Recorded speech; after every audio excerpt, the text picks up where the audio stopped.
Assalamualaikum warahmatullahi wabarakatuh. Perkenalkan, nama saya Dewi Irianti. Hari ini akan mendemonstrasikan pemasangan infus dan pemasangan transfusi darah pada anak. Pertama, kita akan masuk tahap prainteraksi, yaitu mempersiapkan segala peralatan sebelum kita masuk ke ruangan pasien. Di tahap prainteraksi, kita harus sudah membaca catatan medis, apakah sudah benar nama pasien, kemudian cairan yang akan diberikan, kemudian juga dosis kalau itu berupa obat dan sebagainya harus sudah kita cek di awal gitu.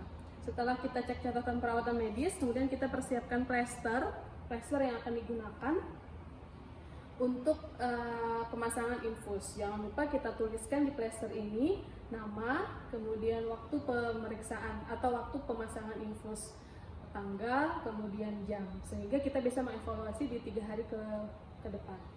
Kemudian kita juga melakukan persiapan alat ya. Yang pertama adalah tiang infus, jadi pastikan kita sudah memiliki tiang infus. Kemudian adalah microdrip. Nah, jadi ada perbedaan antara set infus dewasa dan anak-anak. Jadi kalau microdrip dia memiliki seperti besi kecil seperti ini harus kita pastikan kalau yang terpasang adalah microdrip jika pasien kita adalah bayi atau anak. Kemudian pada dewasa dia set infusnya adalah yang biasa seperti ini ya. Jadi ada perbedaan nih antara microdrip dan set infus biasa. Yang akan kita gunakan hari ini adalah yang microdrip. Nah, sambil kita mempersiapkan alat, kita sambungkan antara set infus dengan cairan infus apa yang akan digunakan. Kalau dalam kasus ini kita menggunakan NaCl ya. Setelah kita sambungkan, pastikan di dalam saluran atau set infus ini sudah tidak ada udara ya. Ini harus kita pastikan. Kita cek dulu cairannya supaya sudah sampai ke ujung. Nah, kalau sudah, pastikan sudah tidak ada udara di sepanjang dari set infus ini, kemudian kita siapkan. Setelah itu kita siapkan lagi alat-alat yang berikutnya, yaitu adalah spalak. Ya, spalak ini gunanya agar pergerakan tangan anak itu pergerakannya itu menjadi terbatas gitu. Jadi akan kita pasang nanti di tangan anak setelah kita pasang infus. Kemudian adalah tourniquet. Nah, penting tourniquet ini cara pemasangannya jangan sampai salah. Jadi dia akan dipasang di atas sini, ya, jangan sampai di bawah sini, di atas sampai terdengar suara seperti ini. Nah, itu artinya sudah terpasang dan sudah kuat. Dan kalau kita mau melepas tinggal ditekan di bagian yang menonjol ini. Ya. Tourniquet, kemudian jangan lupa juga adalah jarum infusnya. Jadi jarum infus ini ada beberapa angka di sini. Jadi semakin besar angkanya, maka semakin kecil jarumnya ya. Karena pasien yang akan kita pakai adalah pasien yang akan kita infus adalah pasien anak, maka kita gunakan jarum yang kecil dengan angka yang 24 ini. Kemudian berikutnya adalah sarung tangan bersih ya, sarung tangan bersih. Kemudian juga alkohol swab seperlunya dan juga bengkok untuk bak sampah. Kemudian kita juga perlu alas ya, alas di sini agar spray atau permukaan dari sisi pasien itu tidak sampai basah atau terkena cairan darah. Baik, itu sudah masuk dalam tahap prainteraksi. Sebelum kita masuk ke ruang pasien, kita melakukan cuci tangan dengan 6 langkah pada 5 momen. Baik, kita masuk ke ruang pasien, kita bawa peralatan kita, jangan sampai ada yang tertinggal, jangan sampai kita kembali lagi ke ruangan kita. Baik, kita mulai. Selamat siang, Adek Rizky. Perkenalkan, saya Suster Dewi. Saya akan melakukan pemasangan infus pada hari ini.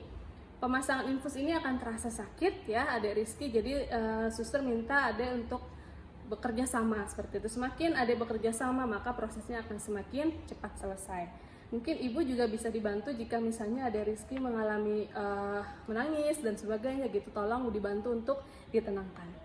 Kita pasangnya di tangan kanan apa di tangan kiri atau mau di kaki? Oh, mau di tangan ya, di tangan kanan ya. Oke.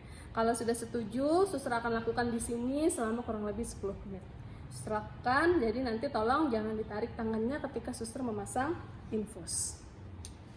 Kemudian kita pasang sarung tangan ya, sarung tangan seperti biasa dengan prinsip yang bersih. Setelah tadi kita sudah melakukan cuci tangan.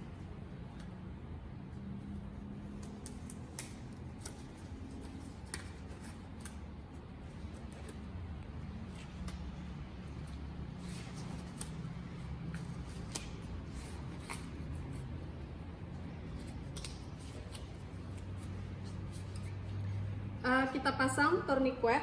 Setelah kita yakin di bagian mana di tangan ini akan kita pasangkan infus. Jadi jangan sampai tourniquet ini terpasang lama baru kita mencari, itu jangan gitu ya. Jadi kita akan memasang di daerah sini. Kita pasang tourniquetnya, tadi ingat dipasangkan di atas sini sampai terdengar suara klik. Nah, itu artinya sudah terpasang. Dan tangan kita berfungsi untuk menyangga biar si karet ini jangan terlalu mengikat di tangan pasien. Jadi kita bantu untuk dieratkan, kemudian baru kita lepas gitu ya. Kemudian kita letakkan tangan kiri atau tangan yang tidak dominan di bawah tangan pasien. Kemudian tangan kita yang dominan, karena kebetulan saya menggunakan tangan kanan, jadi saya menggunakan tangan kanan untuk melakukan penusukan.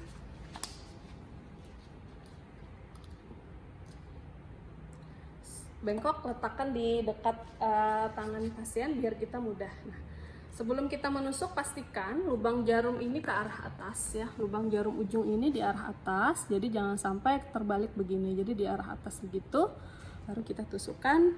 Kemudian kita ambil alkohol swab.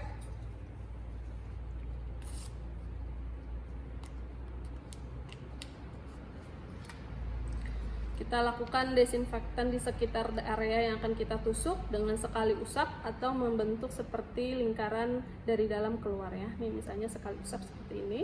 Tuh, sekali pakai langsung kita buang.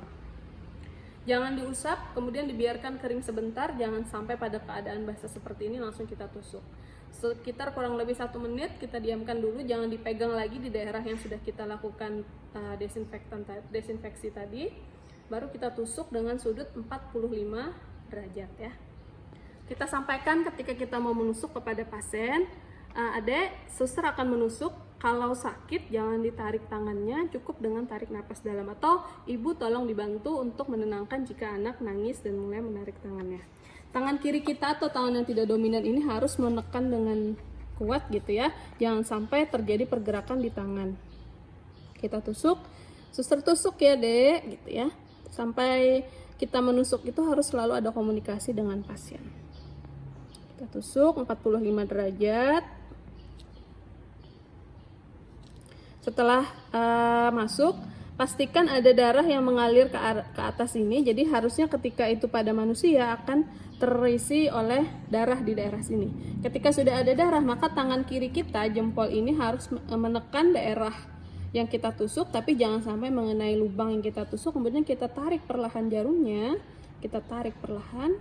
Nah, sampai darah itu masih ada di sini, kita dorong pelan-pelan plastik yang ada di sini. Ya, kita dorong pelan-pelan sambil jarum ini terus kita tarik keluar. Kita tarik keluar. Kemudian segera kita amankan jarum ini. Kalau bisa kita letakkan di sini atau kita masukkan ke dalam box untuk khusus pembuangan jarum. Setelah ini kita tekan, kita dip dengan kuat, langsung kita sambungkan dengan cairan infus yang sudah kita sambungkan dengan set infus microdrip tadi. Kita sambungkan dengan kuat. Kita sambungkan, pastikan sudah kuat, baru kita lepas si tourniquet tadi dengan menekan bagian sisi yang lebih menonjol. Nah, setelah tersambung, baru kita mulai turunkan cairannya perlahan sampai dia ada tetesan di situ. Setelah ada tetesan seperti ini ya, ada tetesan. Kemudian kita pelankan sementara kita akan melakukan pemasangan plester. Plester tadi sudah kita siapkan sebanyak kurang lebihnya 6. Dan kalau misalnya merasa kesulitan untuk membuka plester, maka kita boleh membuka satu sarung tangan kita yang dominan tadi. Langsung kita buang ke bengkok ya, karena tidak boleh lagi digunakan.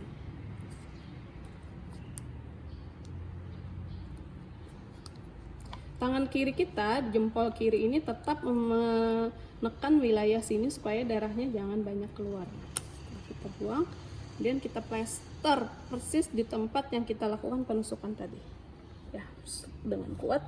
Nah, kalau dia sudah kuat, maka tidak akan lagi terjadi perdarahan yang naik ke dalam set infus ini. Setelah sudah yakin kuat, baru kita ambil lagi plester berikutnya. Tangan kiri juga boleh kita lepas jika kita merasa kesulitan dalam memasangkan plester. Sambil kita memplester, kita harus tetap memperhitungkan atau melihat pemasangan infus yang sudah kita lakukan tadi supaya tidak ada perdarahan yang terjadi di situ. Kita bentuk seperti menyilang ya, ke kanan dan ke kiri.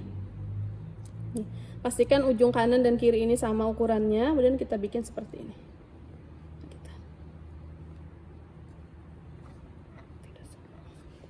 Kemudian kita timpa dengan yang sudah kita siapkan yang berikutnya ya, plaster berikutnya di atas ini supaya dia kuat. Nah, kemudian terakhir kita bentuk seperti ini ya, kemudian kita ambil plaster yang terakhir.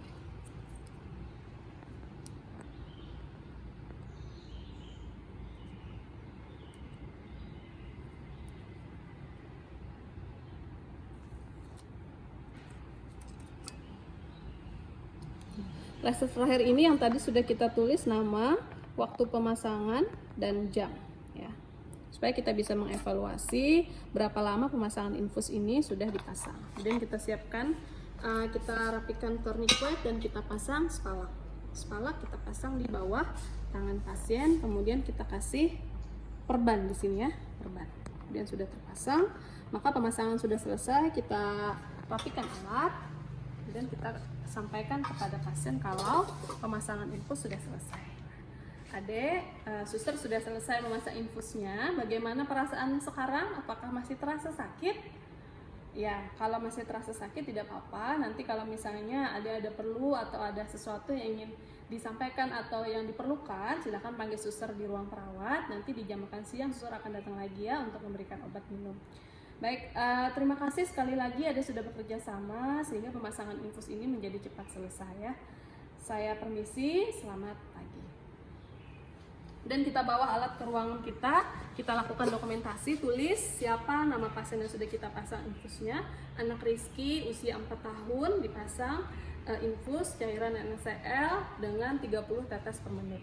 Tertanda perawat Dewi Irianti. Tanda tangan. Terima kasih.